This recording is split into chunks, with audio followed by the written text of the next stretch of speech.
Hello YouTube. This recipe today is called taco salad in a jar. You'll need around 5 or 6 wide mouth quarts and 5 or 6 of the small 4-ounce jelly jars, regular mouth. Take a pound of ground beef, brown it up. If it's got any fat in it, drain it off and get it out of there. Try to use a real lean ground beef. After you get it brown, go ahead and add 2 tablespoons of a good taco seasoning. To that, you're also going to add a half a cup of chopped onions, half a cup chopped bell pepper, half a cup of celery. Go ahead and put a lid on it and let it cook till your onions are done.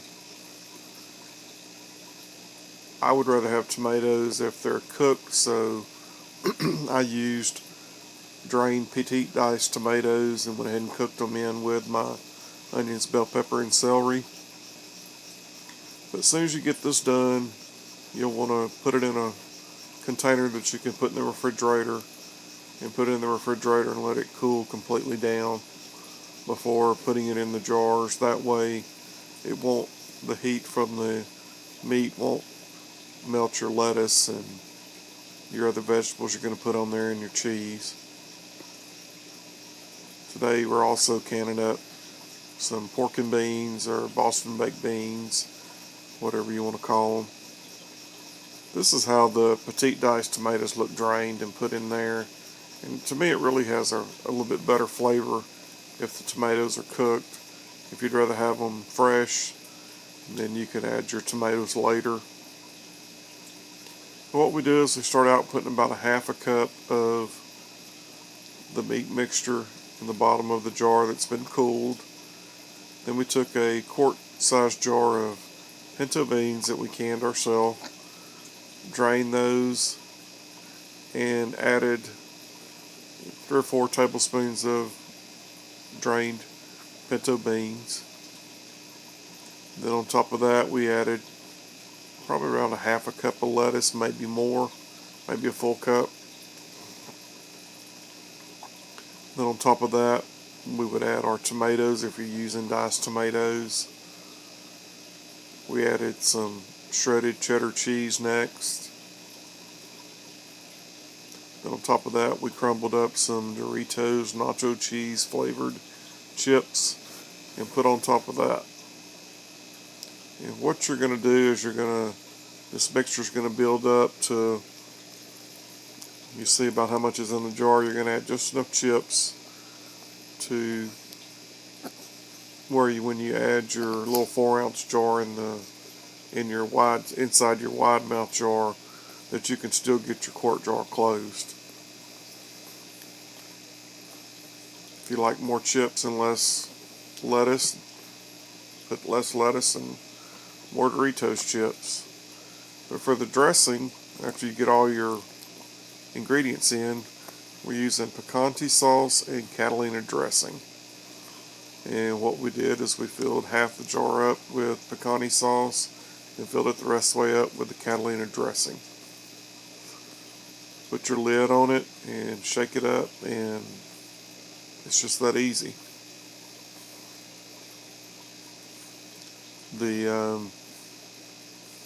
This really works out real well if you're needing something for a picnic, or just need meals for your kids to come in and be able to grab out of the refrigerator that are ready to eat, or even just for yourself. I thought about these for my nephew who's in college. His mom could fix this for him when he leaves going home on a Sunday, and he could have a couple of days of taco salad in a jar.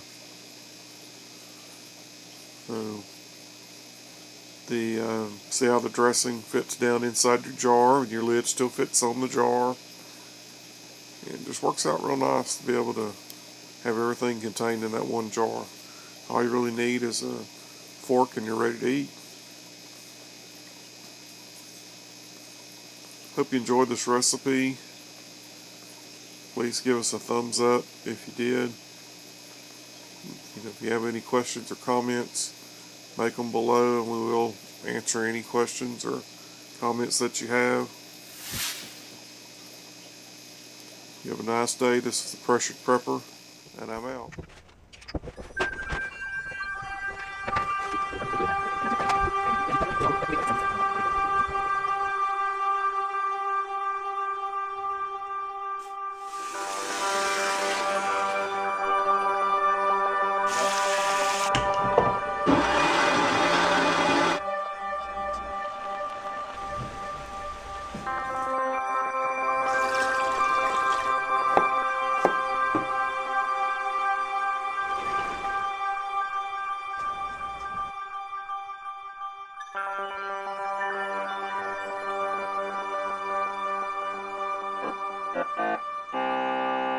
Hello everyone! Today we are going to make Mexican food. We are going to make adobo tacos. The adobo sauce that you will learn to make in this video can be used to lend a deep, smoky flavor to pretty much any sort of meat or vegetable that you can think of. We will also learn to make corn tortillas from scratch. Here is what you will need to create this dish. You will find exact proportions listed in the description section of this video. An assortment of chilies, about 3 ounces. I'm using ancho, Colorado, and chipotle. Onions, garlic, fresh poblano pepper, known in the US as pasilla pepper, Mexican oregano, cumin, coriander, masa harina, which is corn flour, vinegar, and lime juice. 1.5 pounds meat. I made it using both chicken and beef. This recipe would also work well with potato or nopal cactus. For the garnish, radish, cilantro, and diced onion, along with lime wedges.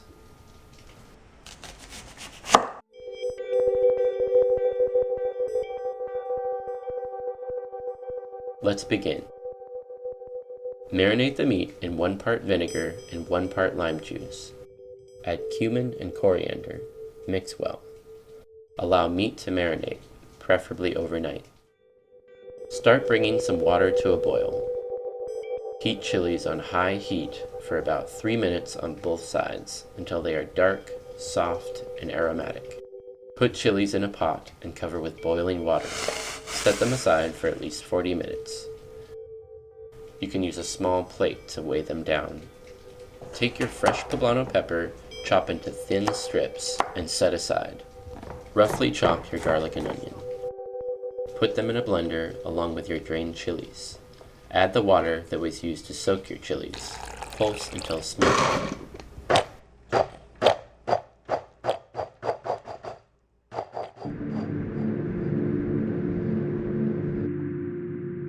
Use a thick pan to brown the meat on medium-high for about 4 to 6 minutes, depending on the type of meat that you are using. You might need to drain the pan of excess liquid in order for the meat to brown. I had to do this when I was using beef. Pour the excess juices into the chili mixture. Now add the blended mixture to the pan and cook for 8 additional minutes. While the meat is cooking, add chicken stock to a larger pot. Add the chili mixture to the pot and add your fresh poblano pepper, fire roasted tomato, vinegar, plus oregano. Partially cover and simmer on low for 1 hour. Remove the lid and let simmer for an additional 30 minutes or until the meat is falling apart and the mixture reduces to a good thick texture.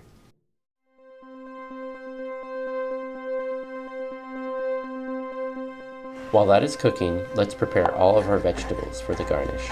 Chop cilantro, lime wedges, radish, and onion, which you can dice like this. Arrange your veggies on a plate and set aside. Now we can make the corn tortillas. Mix masa harina with warm water plus salt. Divide dough into even pieces. Sprinkle corn flour onto your cutting board, then flatten and roll each dough ball into a 5 to 7 inch circle using a rolling pin. You can make them in advance and stack them using wax paper. Cook on very, very high heat using an ungreased heavy skillet, about 1 minute for each side. You can keep your tortillas warm by wrapping them up in a bowl lined with a dish towel and covered with a plate. Serve your adobo on the warm corn tortillas. Garnish with radish, onion, cilantro, and most importantly, a wedge of lime.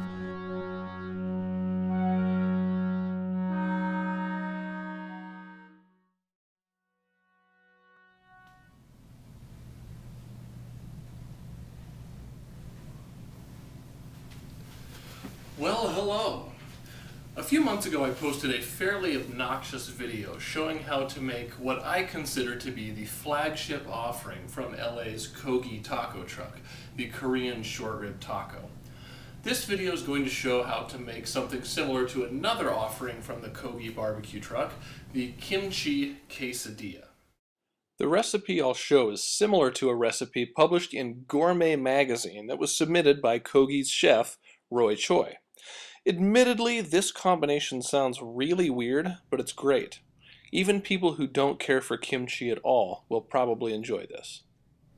Preparing the components of these quesadillas actually requires quite a bit of prep work, so keep that in mind. These quesadillas can certainly be enjoyed without adding any meat, but if you have any leftover kalbi or some sliced leftover bulgogi, this would be a great way to use it up.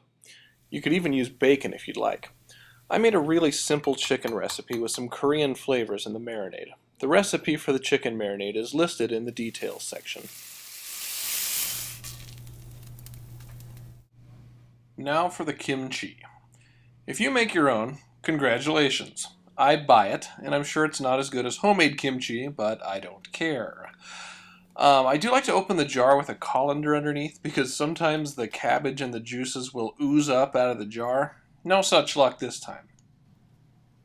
By the way, kimchi's been getting a lot of attention lately for its health benefits. I don't know. Anyway, this recipe calls for 1 cup of kimchi drained. It's really important that you do not squeeze the juices out because you'd be putting a lot of flavor down the drain. Just a quick shake will do.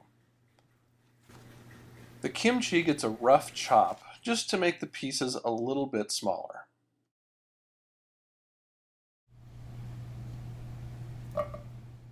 This will actually get sauteed over medium-low heat in 2 tablespoons of butter. And once the butter starts to bubble, add the kimchi and spread it around the pan. You can stir it a couple of times, but the key is to let the cabbage stay in contact with the pan so that it can start to get a little brown and crispy, like this. It normally takes about 10 minutes. Once it's done, put it in a bowl and let it cool off. Cooking the kimchi like this concentrates the flavors, especially the salt. Keep that in mind as the other components are prepared. I'm using low sodium soy sauce for everything else so that the salt doesn't overwhelm the dish. Also, a couple elements of this recipe call for toasted sesame seeds. I'm putting 3 tablespoons of raw sesame seeds into a pan that will be set to the lowest heat setting. Give the pan a shake every couple of minutes until the seeds are about the same color as peanut butter. This can take a while, but it's worth it. One optional ingredient for these quesadillas is an herb called perilla. The Korean kind is quite large, and unfortunately I couldn't find any. In Japan they use a type of perilla called shiso, and the Vietnamese variety is called tia to, and I don't know if I'm pronouncing that correctly. All I could find was the Vietnamese kind, which is purple on the underside. It tastes sort of minty and basil-y. It's an optional ingredient, but it's nice to include if you can find it. This recipe calls for a cup of shredded Monterey Jack and a cup of shredded cheddar.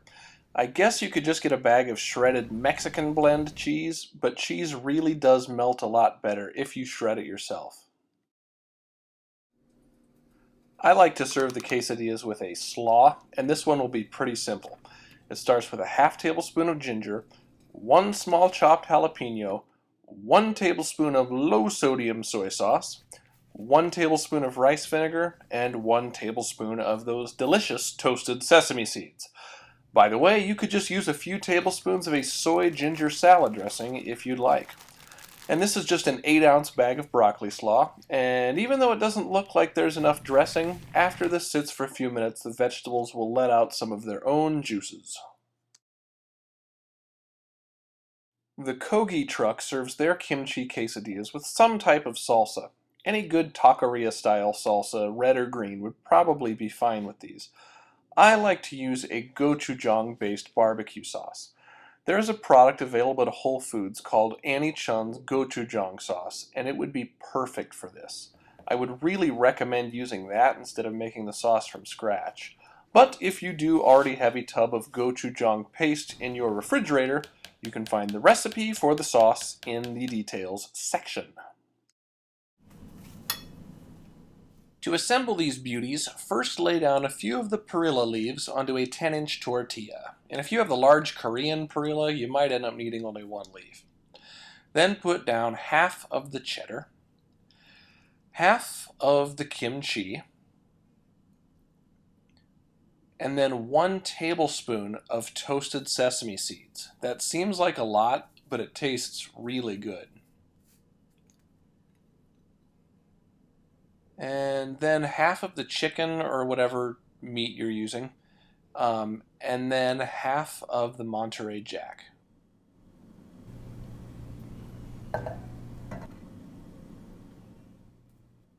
Put a frying pan over medium heat for a few minutes and add about a tablespoon of canola oil before putting the quesadillas in. You could do it without the oil, but the tortilla gets a little extra crispy this way. Check the bottom after about 1 minute, and then flip it if it's taking on a golden brown color. The other side should take another minute, and then it's done.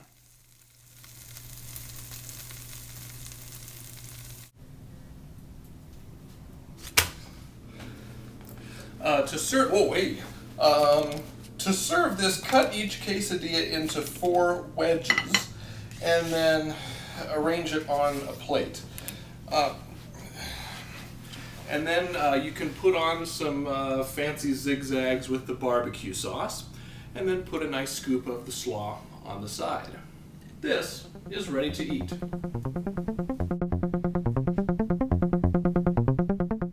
Eat this immediately because quesadillas become less awesome every minute after they are removed from the frying pan. There are a lot of surprisingly good flavors here, so I hope you give this a shot. Thanks for watching. What a beauty, oh how fancy.